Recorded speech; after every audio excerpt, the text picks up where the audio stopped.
I was losing weight due to stress. But I didn't know what to do or who to talk to. That's when she saved me. Encouraged by her gentle voice, I spoke about my problems. Then, waiting for me was an unbelievable comeback story. My name is Jake Weston. I don't know what my parents look like. I spent my infancy in an orphanage, and by the time I could remember, I was in a children's care home. I don't know who or where my father is, and my mother apparently abandoned me and disappeared repeatedly.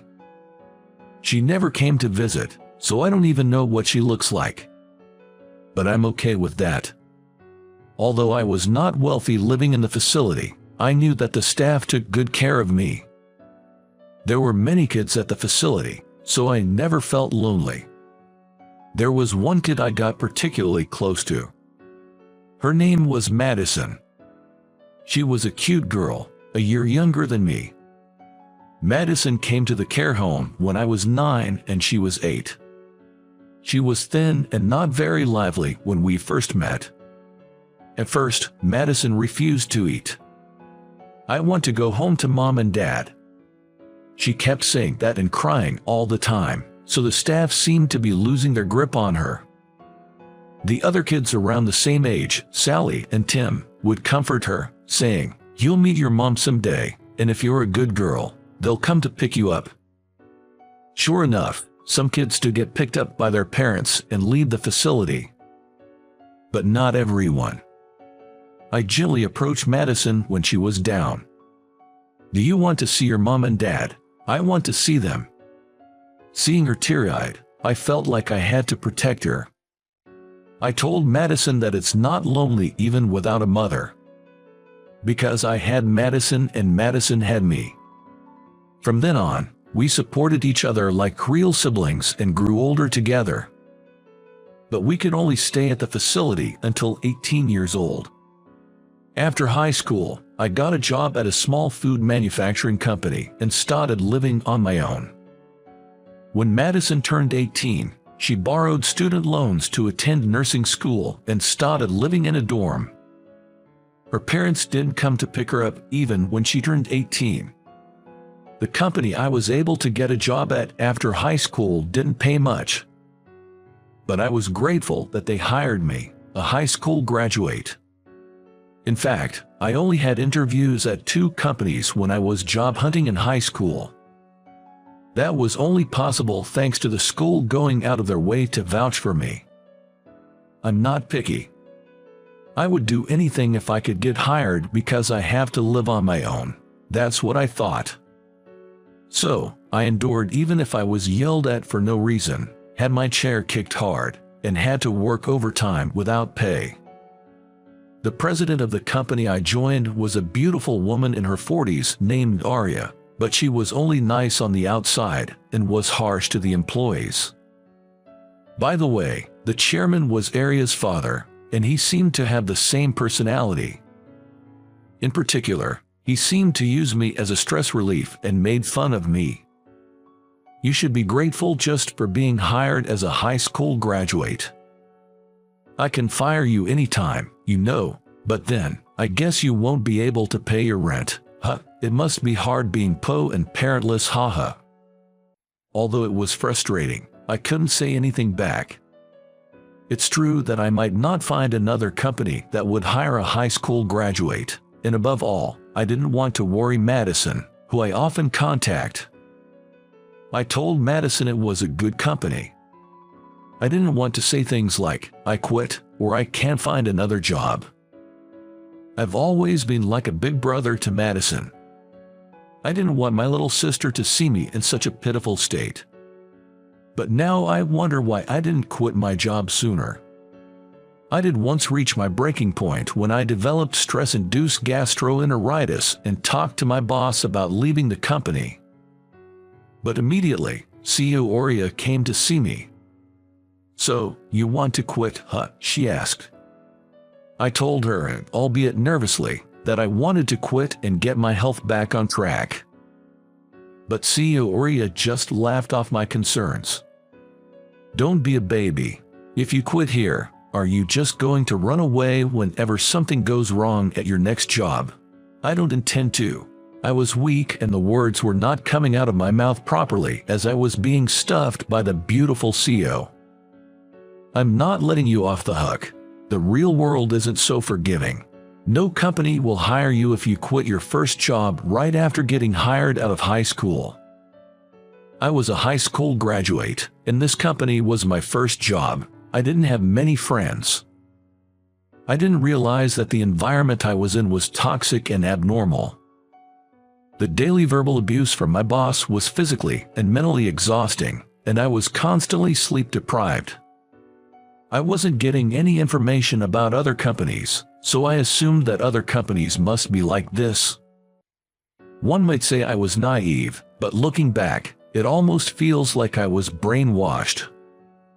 Amidst such daily life, one day, I was summoned by CEO Oria. Inside, I was wondering what she was going to say to me, hoping she wouldn't throw something at me. In her office, CEO Oria was waiting with a smirk on her face. "You're single, no girlfriend, right? Well, who'd want to be with a useless bum like you anyway, so I'll marry you." I was so taken aback, I froze for a few seconds. I don't quite understand. This was the story from CEO Oria. Apparently, CEO Aryan is currently having an affair with another company's CEO. It's been going on for years, not just a fling. The other person is married and had kids, and I was disgusted with the CEO Arya, who knew that much and had a relationship with him. Recently, both Arya's father and her lover's parents started to suspect the affair. In order to hide it, the CEO Arya had come up with the idea of marrying me. I don't have any desire to have kids or raise a family. I just want to spend all my money on myself. I still want to be with my lover since we share common interests. Only then did I realize the ludicrous situation I had been dragged into. But why do you want to marry me? Would anyone really consider marrying someone they'd been harassing, even if it was just a sham? I've already told you, I don't care who it is. You have no money, no parents, you're perfect to keep a secret with. I felt dizzy. It's true, I have no money, no parents, no higher education. But being forced into a sham marriage, I felt like crying at my own pathetic state. And then, forgetting that I was in front of CEO Oria, I blurted out, "I should have a choice too." Hearing this, CEO Arya turned beach red and threw a stack of documents from her desk at me. "Well then, how about getting fired and understand? You might not find another job. You dare disrespect me. I won't let this slide. I'll give you some time, but you better say yes. If you refuse, you're fired, and I'm not talking about 3 months from now. It'll be effective immediately." From that day on, I felt like I was barely alive. Getting fired was a problem, but marrying CEO Arya would be hell. I knew that much. Unable to give an answer, I continued going to work. I couldn't eat, couldn't sleep due to anxiety. I didn't realize that my decision-making ability was getting worse.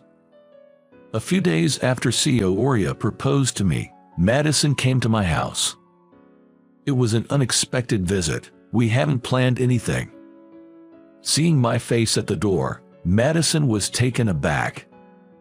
"Jake, you've got dark circles under your eyes and you've lost weight. You're not eating enough, are you? You look really pale."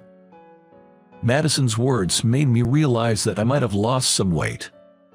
I hadn't taken a good look in the mirror or stepped on a scale, so I hadn't noticed. Standing aimlessly at my front door, Madison forcefully nudged me from behind and sat me down on the living room couch. "I came over because I was worried. You didn't reply to my texts or calls. I thought you were busy with work, maybe doing overtime, but here you are at home. You could have responded. Don't make me worry like this." All I could muster in response to Madison's words was a weak yare. In the meantime, Madison was briskly arranging Tupperware on the table. It seemed she had prepared some food. "I made all the dishes you love, Jake, so eat a lot.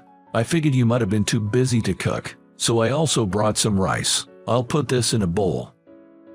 Madison's voice was somehow comforting, and the aroma wafting from the warm dishes was incredibly appetizing. I took Madison's suggestion and started eating the rice and dishes. Grilled pork, casserole, fried chicken, potato salad, scrambled eggs, all my favorite foods. It had been a while since I had a leisurely meal or even ate something that someone else had cooked.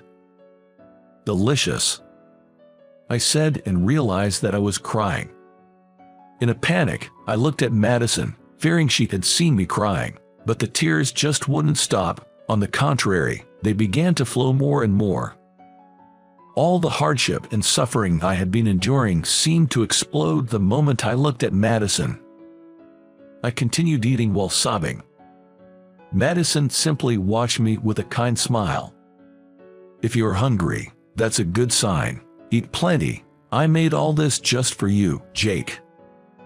And so, under Madison's watchful gaze, I continued to eat and cry. After the meal, Madison made me a cup of cocoa. I usually drink coffee, but perhaps seeing how exhausted I was, she decided to avoid it.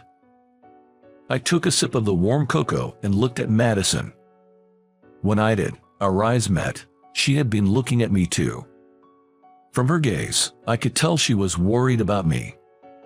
I had avoided consulting her about my boss and work to prevent her from worrying, but I realized that I was causing her plenty of worry even now. But I decided to tell her everything. I didn't want to lie or hide anything from her, as she had been so supportive and concerned about me. Every day at work, I was subjected to harassment and yelling. I was loaded with unpaid overtime and had no time to rest. And just recently, I was told to get married as a cover for an affair. Upon hearing this, I could see Madison's brow furrow. She was clearly upset. "Why don't you just quit that job? Why are you so attached to that company?" "Because I only have a high school diploma and I don't have family. They told me I won't find another job. I might even struggle to pay my rent." Immediately, Madison started browsing something on her phone and then showed me the screen. There were various job postings that were open to high school graduates. It's true that there are places that will hire high school graduates as full-time employees, though not as many as college graduates, and even part-time workers can earn enough to get by. It's okay to try to get a full-time job from a part-time job. What Madison was saying was pretty much common sense, but it felt as if I was hearing it for the first time. "Besides, Jake, you're not one to waste money. You must have enough saved for rent for a while. Even if you quit your job, you'll be able to survive for a while." Madison told me to take my checkbook, so I did and checked my bank balance. Just as Madison had said, I had enough saved in my account to cover my rent for a considerable period, since I didn't have any extravagant spending habits. I have money. Why did I convince myself that I couldn't quit my job? As I muttered this, Madison tightly grasped my hand. "You've been working too hard, Jake. That company is horrible. Under normal circumstances, anyone would realize how absurd the company and its boss are. They could even be sued. Your judgment has dulled due to the constant denial and exhaustion." Her words struck me to the core. What should I do? For the first time, I admitted my weakness to Madison, asking for her help. Madison smiled at me confidently. "Leave it to me. I know people who can help. Why don't you go to bed, Jake? I'll call in sick for you tomorrow, so you can sleep as much as you want." I wondered if it was okay to skip work like that. As I was thinking this, the shrill voice of my boss, Oria, echoed in my ears. Useless, I could hear her yelling at me. Scary images of Oria played in my mind one after another, and I became scared. Seeing me freeze up, Madison, who seemed to have sensed something, gently took my hand. And that's when she said, "It's going to be all right." When Madison held my hand and made me lie down in bed, The fear and anxiety within me gradually subsided, and my eyelids slowly closed. The next day, I woke up well past 3 p.m. I was surprised to find that I had slept for more than half a day without waking up even once. Even after I woke up, Madison continued to take care of me in every possible way, and that evening she took me to a cafe. There, I was introduced to a middle-aged man. He was no acquaintance of mine, and he was too old to be Madison's friend. Seeing my puzzled face, Madison said something I did not expect. "This man is my father." The middle-aged man in front of me nodded with a smile. From what I heard, he was indeed her biological father. Madison's mother passed away shortly after giving birth to her.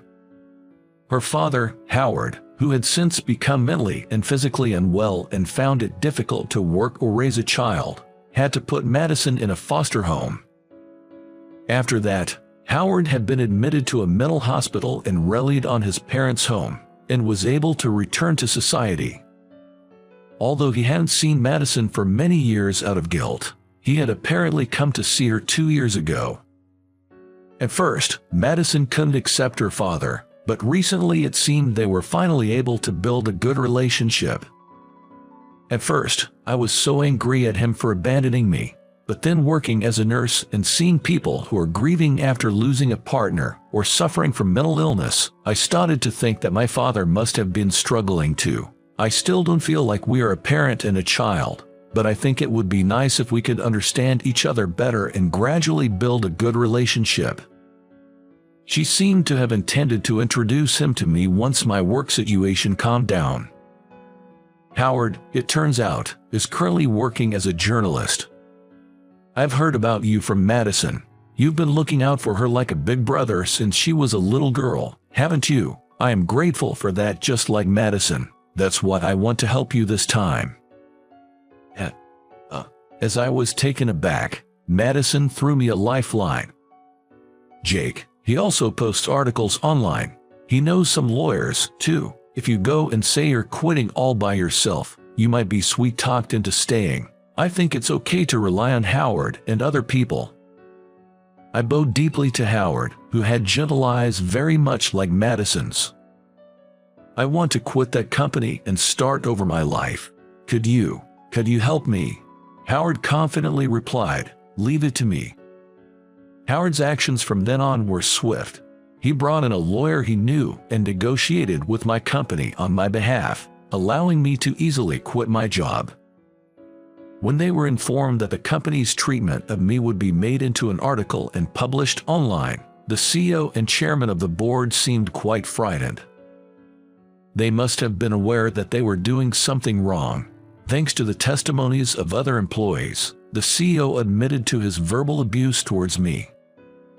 I received an official apology and severance pay plus compensation for emotional distress that was more than double what I had expected. I was so afraid of quitting the company, but when I did, I felt surprisingly lighthearted. When I expressed my gratitude to Howard again later, he taught me something I didn't expect. Actually, Madison didn't ask me to help her childhood friend. She said, "I want you to help the person I love." Like me, Howard was driven to the edge both mentally and physically when he lost his wife. That's why he wanted to be of help to me, it seemed. Hearing this, I devoted myself to job hunting to respond to Madison's wishes. I confessed to Madison and started dating her as soon as I found a new part-time job. "I love you, Madison, and I want to be with you as a partner from now on. I've been wondering when you were going to tell me. I've always loved you, too, ever since we were children, and you were always there for me like a big brother. So we started dating, and now, 1 year later, I'm working and studying to become a child care worker via distance learning. I hope to work in a foster home like the one where we grew up someday." We started living together last month. I plan to propose to Madison again when my dream of becoming a child care worker comes true. I'm still studying to become a child care worker, and Madison still has student loans left from her nursing school days. Life is not easy, and it is often difficult to balance part-time work and studying. But I feel very encouraged to be able to support each other with Madison, and I feel happy to be living with the person I love. From now on, I want to live my life cherishing the people who care for me.